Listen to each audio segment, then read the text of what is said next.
Your security system should not be based on what the government is telling you to do. Your security system should be based on not getting robbed. And we are seeing in mature markets loss that is substantial. And I don't care if you're insured, because insurance doesn't cover the headache. Insurance doesn't cover your time dealing with the insurance. Insurance may not even make you whole. When you think about how small a vape cartridge is and how valuable it is and how easily you could liquidate that on the secondary market, these are high value products. And so thinking about security, and frankly, whatever that you're required to do for security, do more. Do more. It'll help you sleep at night.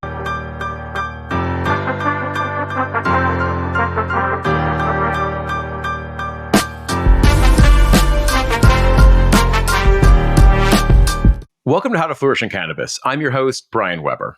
How to Flourish in Cannabis is a bi-weekly educational focused show with experienced leaders in regulated cannabis. Our guests have a wide range of industry experience: lawyers, accountants, growers. Today, our guest is a 20-year veteran of cannabis real estate. Our guests are asked to give general educational knowledge in the subject matter that they are experts in. No hidden pitches here. This is designed to be a masterclass in regulated cannabis. Many operators fail for lack of proper education and guidance in operating a highly regulated, capital-intensive business. How to Flourish in Cannabis is our effort to elevate and educate. Today's show I'm really excited about. It's Cannabis Real Estate in 2024, Best Practices, Mistakes, and Trends.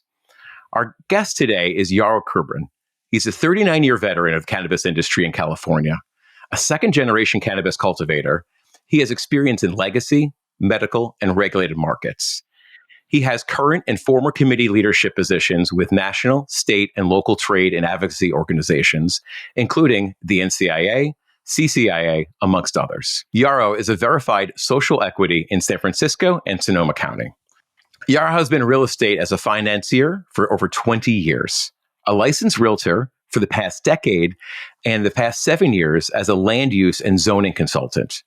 Currently, he's a director of business development at Zone Properties and contributed to High at 9 News. He was a director of real estate for CanDev, acquiring the real estate for 15% of the retail dispensaries in Ohio.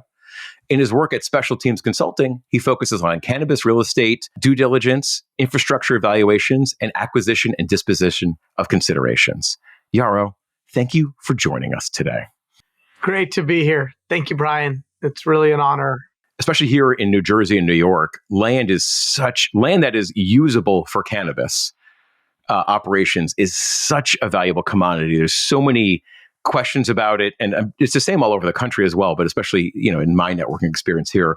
I really wanted to have you on today just to give some elements of truth in what is a usable cannabis property and how to filter that out before wasting time, money, energy, resources on harping down the roads for the long one. So today's topic, just to reiterate, cannabis real estate in 2024, best practices, mistakes, and trends. So Yarrow, let's kick it off. I know the first one was so riveting, but so important. What's our first point? First point is zoning and setbacks. And look, I know that what I do is the boring part of the industry. It's never going to be sexy. It isn't culture. It's not genetics. It's only appreciated when somebody has a horror story or they're able to avoid a horror story. And so I would say that the three legs of the boring stool are real estate, insurance, and maybe like security considerations. So, it's like oxygen. You only notice when it's not there, right? That's very fair. Zoning and setbacks. And so when I look at the way in which entrepreneurs and investors and teams run at standing up regulated cannabis businesses, the first thing that I always think needs to be the first criteria, the first filter, the first lens is zoning and setbacks. Zoning is to a property like DNA is to an organism. It lets you know what the highest and best use for that property can be. And zoning and setbacks is where a property decision starts. And a property decision should start before a business is built, because a business is limited by where it's venued. And so the that comes to mind for me for zoning and setbacks is the uninformed choices regarding siting. And so zoning, setbacks, and permits already issued in a municipality are critical first go, non-go, green flag, red flag decisions as someone goes to stand up a cannabis business. And so zoning will let you know what can be done. Setbacks are typically from sensitive uses. Describe to me what setbacks are. When I hear setbacks, and I know we were first talking about this, and I'm like, how far you need to be back from the road? I'm assuming that's not the case, though. A setback is not like when your girlfriend broke up with you and you were depressed. A setback has to do with the distance from a sensitive use that might otherwise preclude a property from being able to be used for a cannabis business. A great example of that would be a school or a church. And so many municipalities have a setback distance. And the first thing you need to do when you think about whether a property is going to work is you need to know those setbacks. You also need to know whether those setbacks are measured from the property line or the middle of the property. And so people can save a lot of time and energy if they pay attention to that first. And then permits. Sometimes with certain permits, there's only X number of permits being issued in a certain municipality. So you may find a property that qualifies based on setbacks and zoning, but if they've already issued the total allocation of a particular permit, there's no point in running at it. Are a lot of those setbacks set at the local level? Like I know here I live in Jersey City, like there was a certain distance from another cannabis dispensary. And obviously there's some school ones that were in there, but like other dispensaries or other, it's a more urban environment here, not no cultivation centers. But yeah, there was a setback related toward other dispensaries as well. Yeah, so those are often set at both a state and local level. Some states allow local municipalities to make their policies more restrictive. And now we're seeing certain states where they're saying local municipalities can be less restrictive, but not more restrictive. And so if you don't have a good compliance person, if you don't have somebody who's really well versed in this, the chances that you're going to waste a lot of time and money are very high. How can an operator get into, a property with some confidence before doing a lot of legwork and, potentially exhausting a real estate professional on this? What are some things that they can look for to like narrow this down and without actually leaving, hopefully without leaving their desk? Well, so like the companies that I've worked for the last couple of years take a lot of that site selection uncertainty out of the process, and then they landlord to operators. However, my suggestion for people who are not in that arrangement would be to use a local zoning expert, a land use consultant. They do not need to be cannabis specific. And then the other way you can add some certainty to the exercise is by getting what's called a ZVL or a zoning verification letter from a local municipalities. That can also increase the level of certainty. Is that like just reaching out to the government being like, I'm looking for this zoning verification letter? Yeah. So the local permitting department that issues the permit that you're seeking, you would say, here's my address. Can you issue me a letter? Or sometimes a landlord will already have one of those letters. Or if you're working with a company that sources real estate, like some of the companies that I work for and have worked with, they may already have that in place. But that does give you a greater measure of certainty. There was actually one thing that you brought up in our pre-interview that I thought was rather interesting. There was a difference between as of right or a possible issuance in related to the zoning. Could you go into a little bit more detail on that? Sure. So zoning tends to be a little gobbledygook of letters, and each place is going to have slightly different variations of what those letters mean. But there are permits you can get where if you check all the boxes, you're getting that permit. And then there are permits you can get where you could check all the boxes and there is still discretion about whether that permit is issued for that particular property. Sometimes that can be a political component. Sometimes you're subject to NIMBYs. Sometimes they just don't think it's a consistent use for other activities that are occurring. And so a ZP or a zoning permit often will allow for the use of a particular activity, whereas a CUP or conditional use permit means that it's conditional. You're not guaranteed that you're going to get that permit at that location. Okay, cool. Those are good things to know. So before even talking about to a cannabis real estate professional, you can do some of your own due diligence in getting licensing and making sure that you're hunting in the right area for the right kind of property. Yes, but. Yes, but. I love the yes buts. The yes buts will catch you a lot of money, don't they? I would recommend only learning enough to know whether you're hiring a good consultant and whether they're doing a good job for you. Otherwise, you're going to spend a lot of time going down a lot of rabbit holes. You may be incredibly well informed, but you may not be much further along. Okay. Fair. So we got that. Zoning and setbacks. A lot of information on there. Don't go super deep, but be mindful of those things. What is the next consideration that you see a lot of cannabis operators have some issues with? These businesses are expensive to stand up. And one of the most expensive and stress producing periods is prior to these businesses being operational. They're pre-revenue. And so I see a lot of pre-licensing burn rates that could be minimized. The examples that I would offer, Brian, are there are many people who secure real estate without having total certainty about whether that location is going to work for them. So all of the things we talked about in terms of zoning and setbacks, that all needs to be done before somebody starts paying a landlord money or goes into escrow to acquire a building, in my opinion. There are some exceptions, but not many.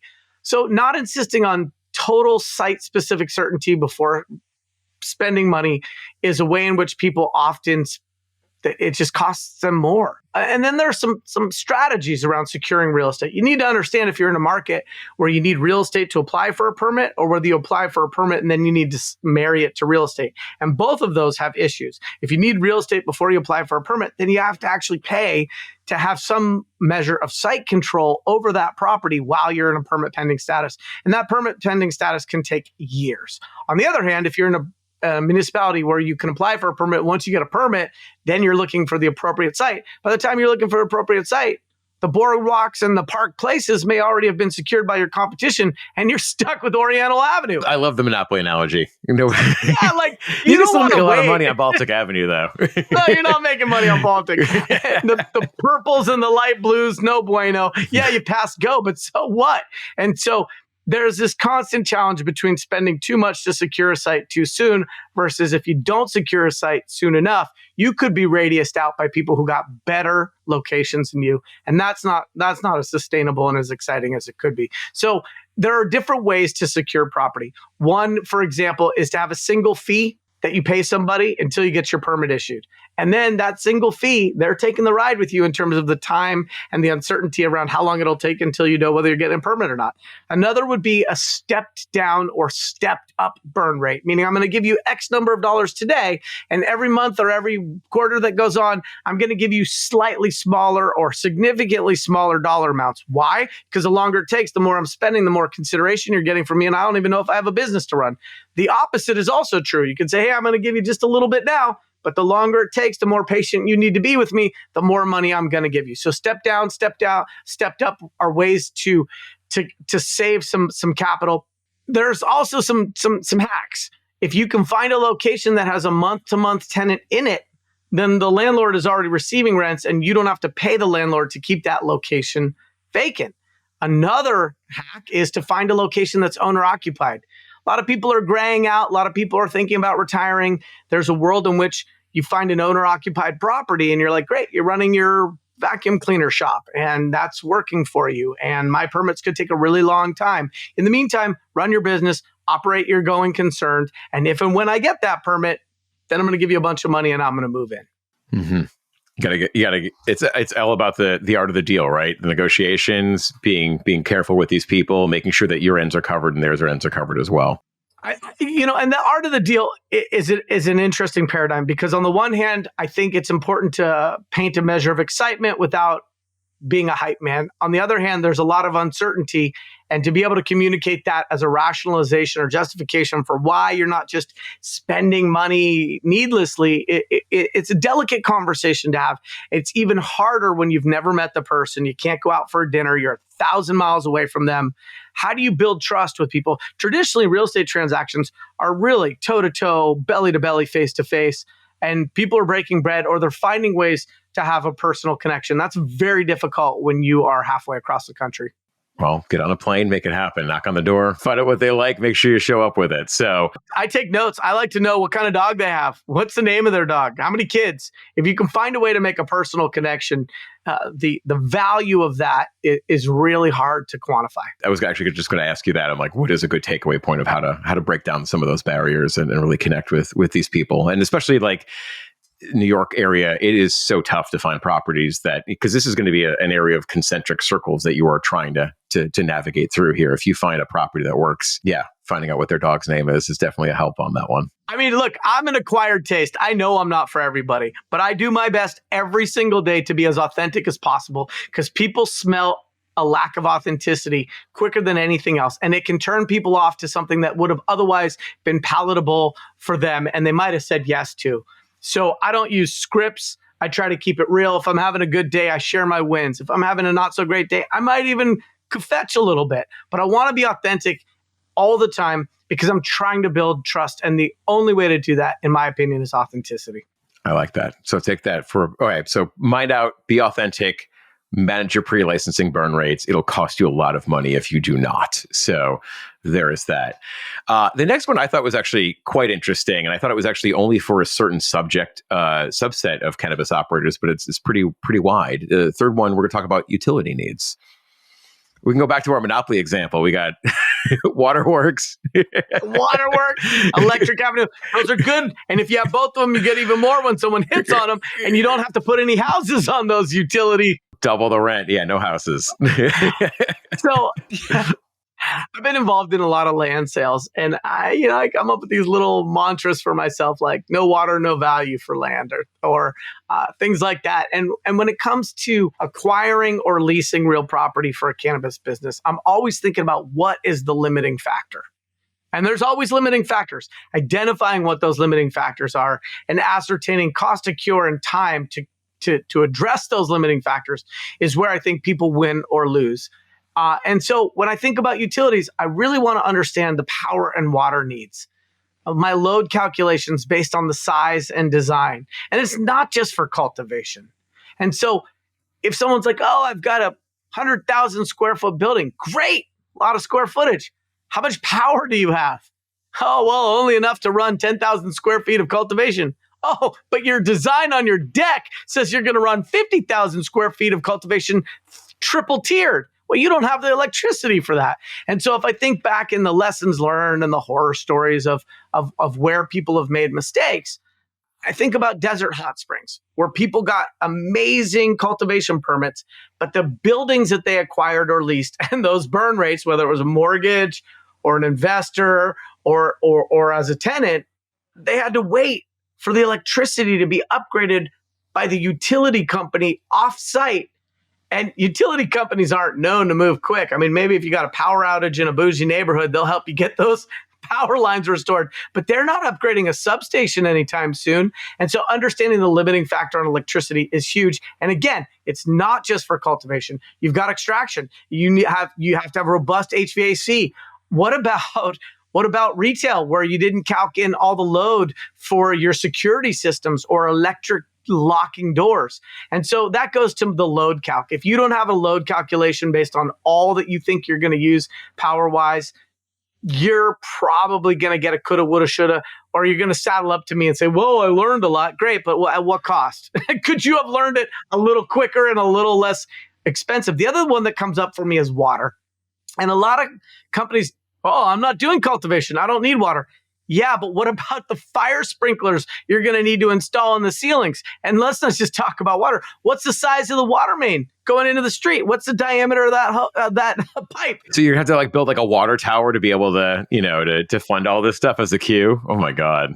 Yeah, so I think about fire sprinklers and required upgrades to a building, and what is the diameter of that pipe going out to the street, and what is the cost of that? And do you have to hire a company that has a special bond so they can do subterranean construction on a city-owned street? And what's the time associated with that? So water and power, critical elements to think about. It's not just the square footage. It's not just the parking. It's not just the location. And so all that matters at the end of the day is time and money, and figuring out what that's going to look like, and then adding a little bit into both of those so that if things go over budget or over time, you're not caught flat-footed. And so I think about the cost of some of those offsite improvements. And when I think about offsite improvements, I think about utilities upgrading on their end, or I think about the upgrades beyond the parcel limits when you're talking about upgrading water in the street. And so those are all things to think about ahead of time. And frankly, anybody who's caught flat-footed with that's a lack of experience is all that is. Those are avoidable missteps. So really with that takeaway of that one is plan for maximum capacity and think upstream. Utility companies work really slow and possibly even slower for cannabis companies. So yeah, think upstream, be mindful, plan out for the full picture on that one. Very smart move on that one. And with locations, always build not for what you think you're going to do, but build for more than you think you're going to do, because nobody wants to outgrow a location, whether they've signed a long-term lease or they've purchased real estate.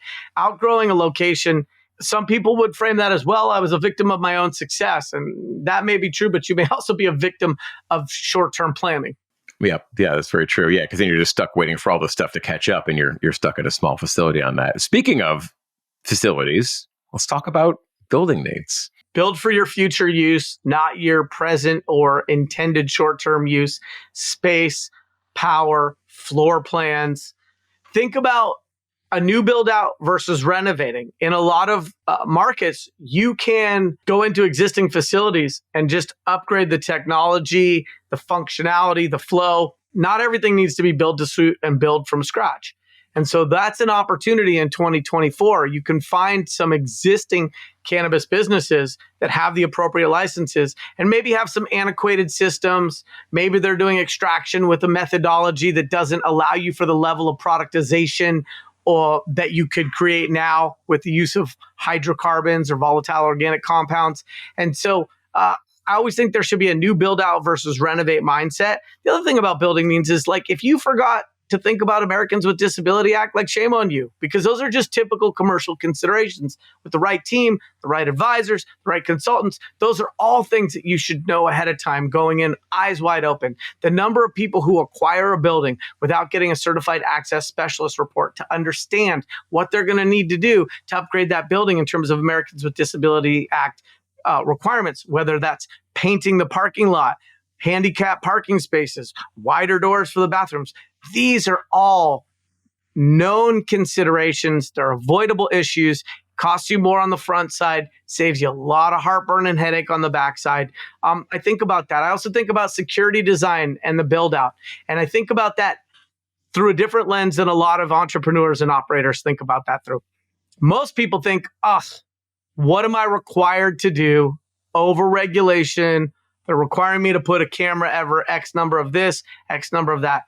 Your security system should not be based on what the government is telling you to do. Your security system should be based on not getting robbed. And we are seeing in mature markets loss that is substantial. And I don't care if you're insured, because insurance doesn't cover the headache. Insurance doesn't cover your time dealing with the insurance. Insurance may not even make you whole. So people need to be thinking about, what do they need to do to prevent against loss? And a lot of these markets, New Jersey, New York, they haven't even seen this wave yet, okay? There are going to be some professional thieves like Ocean's 11 that come through and clean out some really, really valuable inventory. When you think about how small a vape cartridge is and how valuable it is and how easily you could liquidate that on the secondary market, these are high value products. And so thinking about security, and frankly, whatever that you're required to do for security, do more.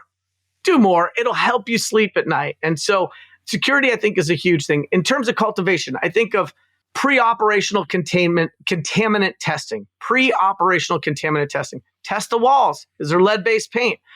The beauty of regulated cannabis is the lab testing that gives us a supply chain that creates a very safe product for consumers. But if you go into a building and you haven't tested paint chips and you haven't tested the building materials, and you grow your first crop and then you wonder why it didn't pass lab testing and all you did was use living soil and organic nutrients, it might be the building. Also, the other thing I think about in terms of building considerations for cultivation is right-sizing the drying and curing footprint to the cultivation footprint. The number of people who pay too much attention to the space being allocated towards production and cultivation without allocating enough space towards curing is terrible. The quality of cannabis is 50% the grow and 50% the cure if we're talking about flower. And so not having enough curing space, having to dry too quick, having things mold, not having it be dark enough, et cetera, et cetera, et cetera.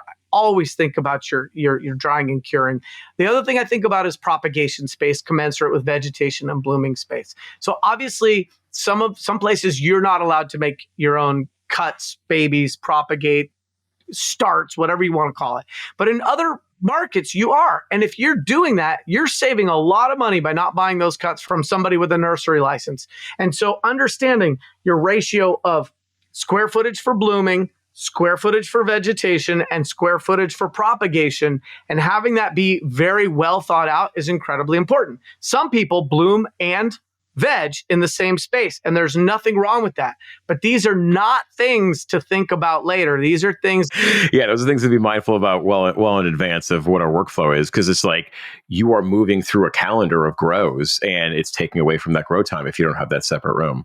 And propagation is one where a lot of people, they'll put in their deck that they're going to buy cuts at X number of dollars per cut. Well, what if you get a bunch of virus-infected cuts from a nursery? What if you actually have a place on site and your license allows you to take advantage of doing that on site? Less logistics, some leisure predictability.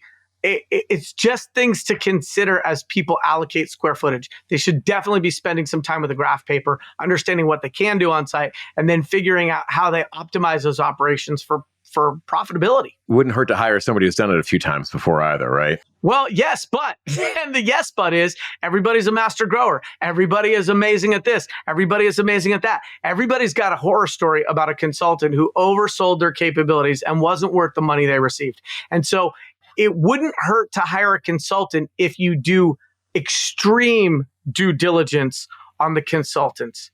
And so you are only as good not at the bravado of your consultant, not at the quality of their website, but at your ability to vet them before you give them money. Yeah, and references of achievable goals that they've done this before. If they can't give you validated results in some capacity, then thank them for their time and move on. Going back to building needs, let's talk about extraction. So are we talking about volatile versus non-volatile extraction? Are we going to need a C1, D1 explosion-proof facility? Is that something that we're bringing in, or is that something that we're building there? What about storage for biomass commensurate with the extraction machinery capabilities? You'll saddle up to some people and they'll be like, oh, my machine can go through this in a day. Great. Do you have the facilities on site to store the biomass? Most people pay too much attention to the throughput capacity or capabilities of their extraction equipment without thinking about where they're going to store that biomass and being able to efficiently look at that as a system. I also think about commercial kitchen considerations. A lot of people will get a manufacturing license and they will say that they're going to be open for making edibles. But what about the commercial kitchen? What about the gas and the HVAC to the roof for that? So thinking about those and not just putting it on graph paper. And then lastly, packaging and assembling, cages, HVAC, additional storage places. If you can make a lot of great products and you're going to package them yourself, you can't just do that in a teeny little closet and pack a few people in there. I did operations in college, and it was all this, operations management in college. It was all these solver things of you're going through all these supply chains, and there was like capacity constraints, how these things would get through there. And it sounds great to be able to move a bunch of product real quick, but the whole supply chain needs to be in unison to be able to make that as a smart allocation method. And standing up like parallel processes, you can stand up more, but if you don't have a place to have the stuff ahead of time and the stuff after the fact, it's just going to sit there and it's going to clog up the works. Your business will be subject to the weakest link in your design and planning when it comes to a supply chain. And cannabis is a supply chain business. And I think about all of the cultivators in Lake County who were able to get acres and acres of canopy, outdoor canopy permitted. And with the exception of Santa Barbara, Lake County is arguably one of the easiest places to get multi-acre cultivation permits in California. And a lot of these places were in the middle of Lake County, Timbuktu. But people didn't think about the curing, and they didn't have facilities on site. So now they're moving wet weed, who knows how far, to be able to bring it to a secure location. And the companies that solved that problem and provided them offsite curing, storage, trimming, packaging, those companies in some ways had a better business, less CapEx, and they were solving a problem that was desperately needed by people who couldn't afford to mess around because they were going to lose their fruit on the vine. Cool. Yeah, very, very mindful things. So be mindful of the full supply chain on that one. We got 4 down. We've got one last one to go here. If this is valuable to you guys, I really appreciate you being on Yarrow. If you can give us a like, subscribe to this. Actually, any comments that you have for Yarrow, any questions on here, put them in the comments. We'd love to hear them, and I'll make sure. And actually, there's a follow-up episode you guys would love to hear. Please put that on the comments as well. I'd appreciate those. So that said, Yarrow, what is the last big decision in cannabis real estate? Well, I think the last big decision in cannabis real estate is the big decision in real estate, which is buy versus lease. The pros of buying is that you have total control over that asset. No landlord authorizations for improvements. Your asset has a chance of appreciating. And there is appreciation based on the increased utility of the tenant improvements, the TIs and the fixtures, furniture, and equipment, or as we call them, FFEs. There's also payment certainty depending upon the type of debt or no debt that you might have on that real estate. There's also, and this is critical, expanded debt and capital options, often at a lower cost due to the collateralization options that come with real property that has a base utilitarian value. If somebody invests in your business and you have no assets, or somebody invests in your business and you have depreciating assets, you will not be able to access the type of capital you could access when you own real estate. At the end of the day, it's a thing. It's a building. It's an asset. It's and it could be used to do other things with. That's right. And the other thing is, much of the third-party due diligence work that you would do if you were acquiring a piece of real estate is not cannabis specific and can be used upon resale. So there's some recapture of that if and when you divest of that real estate. The con to buying is that you have a higher upfront capital requirements, either all cash or a down payment. The entity that you're using to acquire that property would need to qualify for a purchase loan if you're getting a mortgage.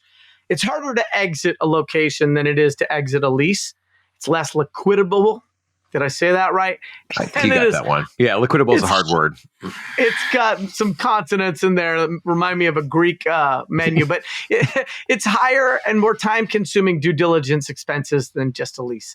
Now, the pros of a lease are that a lease has less upfront capital requirements, less expensive to relocate, like we said, and lease terms still remain in place even if the property sells to a new landlord. It's also less expensive and less time-consuming pre-occupancy due diligence. Some of the things that you would have to consider as a buyer, if you're a tenant, that's the landlord's problem. The cons to leasing is that you typically see escalating payments over time. You have a lack of privacy from landlord or property management companies. You have triple nets often on your commercial leases, which means that the landlord's expenses are passed through to you, whether that's property management fees, insurance, property taxes, common space expenses, et cetera, et cetera. You have no choice about what companies would provide maintenance to the property. If the landlord wants to hire his cousin Al, who doesn't do a great job, you're stuck with that choice because it's not your choice. And lastly, there's more competition because of the lower capital requirements. So having capital can be an advantage because then you're not competing with companies that are trying to be tenants. So there's pros and cons to each. And this is a very capital constrained industry in 2024. Sometimes you don't really have a choice. You're going to have to find something to navigate, these small concentric circles that seem to be getting smaller and smaller and smaller as you try to find property that works. This is probably the last big tentpole one of the last navigation thing you have to do. It might even not be not even an option to you of we found a property. It is a lease. We found a property. It is for sale. We have to find $5 million now, or whatever the situation is. Well, and if you're a tenant, you can also negotiate a lease with an option to purchase. So there is a hybrid solution where you can go in as a tenant, and if you do well and you do right and you negotiate ahead of time, you can become your own landlord. I like that. So I know we're at time now, but I want to leave the audience with a little bit of a bonus thing. It is, again, we're recording this in March 2024. What are some things that you're seeing as trends, in real estate in the cannabis industry right now, Yarrow? Buy the dip. In more mature markets, there's an opportunity for those that can access capital or create a team that has access capital to buy the dip. So distressed assets in maturing markets provide operators in 2024 the ability to acquire a leasehold or fee simple location for a fraction of the dollars spent to build some of these locations and to acquire some of these entitlements. And for sales, many original purchasers did not do adequate physical due diligence, which means you can go in, do that physical due diligence and beat up on them based on the findings and the additional cost it might take to correct some of those things. And many of the original tenants who were in a leasehold interest did not build in adequate extension options for landlords for leasehold agreements into their leases. So New markets, very different. But established or maturing markets, there's an opportunity now that didn't exist before, and people can acquire these locations for pennies on the dollar. And I do not think we should conflate that with those markets not being good, medium, and long-term opportunities for those that have the staying power, the capital, the expertise, the accountability, and an experienced team. It could have just been a good operator that just ran out of runway. They didn't have enough time to get through there. So it could be a great building, could have checked all those boxes that we talked about today. More wealth is created in a downturn than an upturn. And I learned that the hard way in the 2006, 2007 real estate correction. And that upset me so much because I wasn't on the right side of the coin when that happened then. And so there's an opportunity now with cannabis assets. More wealth will be created in this downturn and correction in maturing markets. And those that figure out how to navigate that are going to be the biggest, most pronounced winners. So if you have a laser focused eye and good consultants and some good advice to roll through this, you can save yourself a lot of time and cut through bad things, bad opportunities or dead ends before spending too much time on them. So going through today, the top 5, we got zoning and setbacks, pre-licensing burn rates, utility needs, building needs, and the big decision of buying versus leasing. And it's 2024, there might be some opportunities that are out there. So we fit as much information as we could in almost 30 minutes. But I know you have a wealth of more information on this. Yarrow, if anyone is watching this today and just really wants to speak to you or connect with you, what is the best ways that they can do that? Besides carrier pigeon or good vibes, they can find me on LinkedIn, Yarrow Lee Kubrin. They can find me on Instagram, Yarrow Lee Kubrin. I'm not hard to reach. I'm not hard to find. See you on High at 9. And you have your own podcast. You have your own podcast coming out. I got some stuff in the works that isn't fully public facing yet. We're going to do some content with Zone Properties that is really exciting. And I think there's a world in which we're also going to do something with Castle Security and 9 Point Strategies, which is a security and insurance company. I talked about those 3 legs of the 3 boring legs of the stool that matters and that most people don't appreciate. That boring stuff's pretty darn important. And I think that we're going to do a good job of helping people to educate themselves so they can avoid the things that are avoidable. The boring tripod. Boring triad, yeah. I'm glad your presentation, a lot of this was really interesting though, because it's a lot and it's very expensive if you get it wrong. And I don't think that's boring at all. I think it's actually quite entertaining. So Yarrow, thanks for being a guest on the show today. We really appreciate it. And like I said, if you guys found any value in today's show, give it a like, subscribe, and leave some things in the comments. I'm happy to have Yarrow come back and we can do a deep dive in dispensaries. We can do a deep dive in cultivation or some of the other boring triads that we have to talk about as well. So Yarrow, thanks for being on here. Appreciate it. Thank you, Brian. And thank you, Flourish.